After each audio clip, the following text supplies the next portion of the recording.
بسم اللہ الرحمن الرحیم۔ محترم ناظرین السلام علیکم۔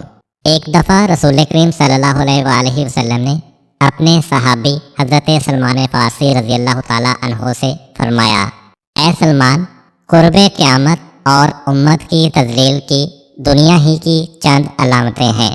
اول، نماز کا ضائع کرنا اور اس کی اہمیت سے انکار کرنا، خواہشات نفسی کی پیروی کرنا، باطل نظریات کی طرف مائل ہونا، صاحبان مال و اقتدار کا احترام کرنا اور دنیا کے بدلے دین کو سمجھنا۔ اس وقت مومنین کا دل اس طرح پانی ہوگا جس طرح نمک پانی میں گھل جاتا ہے۔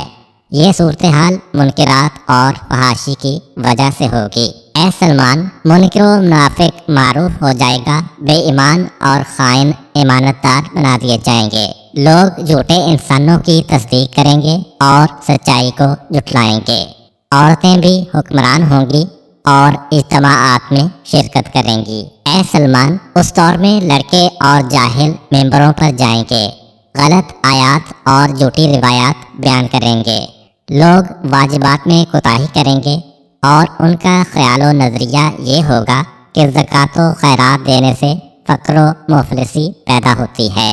اے سلمان، اس دور کے حکمران اجنبی حکومتوں سے اسلام اور مسلمانوں کے مفاد کے نام پر امداد لیں گے، لیکن حقیقت میں وہ امداد اسلام اور مسلمانوں پر صرف نہ ہوگی بلکہ وہ اپنی ذات پر خرچ کریں گے۔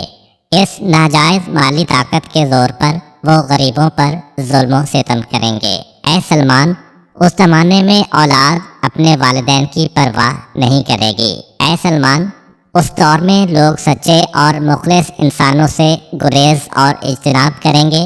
ایسے موقع پر ایک دمدار ستارہ طلوع ہوگا جو نحوست کی علامت ہے۔ اے سلمان، اس دور کی عورتیں اپنے شوہروں کے ساتھ تجارت میں شریک ہوں گی، لوگوں میں مفلسی و تنگ دستی عام ہوگی، حالات سے لوگ بہت پریشان ہوں گے اور اللہ سے شکایت کریں گے۔ اس وقت حکمران ایسے ہوں گے کہ اگر ان پر کوئی اعتراض کرے گا تو قتل کر دیا جائے گا، اور اگر خوف سے خاموشی اختیار کرے گا تو اس کا مال لوٹ لیا جائے گا اور اسے قتل کر دیا جائے گا، یعنی دونوں صورتوں میں انسان خوفزدہ ہوگا۔ اس زمانے میں لوگوں کے دل فساد اور ڈر سے پر ہوں گے۔ اے سلمان، اس زمانے میں مغرب و مشرق سے رنگ برنگی چیزیں لائی جائیں گی، لوگ ان سے اپنی زیب و زینت میں اضافہ کریں گے۔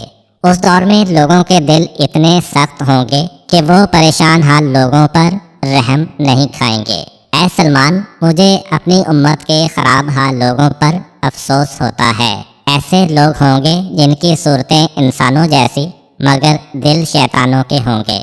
اس دور میں مرد اور عورت میں تمیز مشکل ہوگی، اس لیے کہ مرد عورتوں کی طرح اپنی زینت کریں گے، مردوں کے درمیان بد فعلی رائج ہوگی۔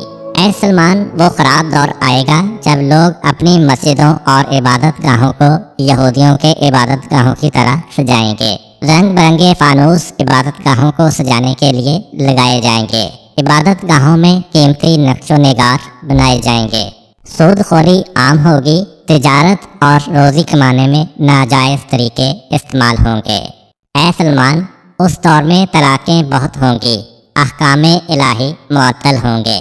اس زمانے میں لڑکے اور لڑکیوں کا ایک گروہ پیدا ہوگا جو موسیقی کے ساتھ گایا کریں گے، لوگوں کے دل ان کی طرف مائل ہوں گے، ایسے لوگ بدترین اشخاص ہوں گے۔ اس دور میں لوگ اپنی شہرت اور خودنمائی کے لیے حج پر جایا کریں گے، فقر و فاقہ بڑھ جائے گا، اچھے لوگوں پر بدترین لوگ حکومت کریں گے، اچھا لباس عزت اور فخر کا باعث ہوگا، کثرت سے جوا کھیلا جائے گا، بدکاری کے اڈے قائم ہوں گے۔ اے سلمان، مومن کنیزوں سے بھی زیادہ ذلیل و خوار ہوگا، دولت مند غریبوں سے بے خبر ہوں گے اور ان کی مدد نہیں کریں گے، فقیر ایک جمعہ سے دوسرے جمعہ تک بھیک مانگتے رہیں گے اور ان کو بھیک دینے والا بھی کوئی نہ ہوگا۔ محترم ناظرین، یہ تھی ہمارے پیارے نبی صلی اللہ علیہ وآلہ وسلم کی بتائی ہوئی وہ نشانیاں جو قرب قیامت کی علامت ہوں گی، اور ہمارے خیال میں ان میں سے زیادہ تر علامات اس وقت پوری ہو چکی ہیں۔ آپ کی اس بارے میں کیا رائے ہے کمنٹس میں ضرور بتائیے گا۔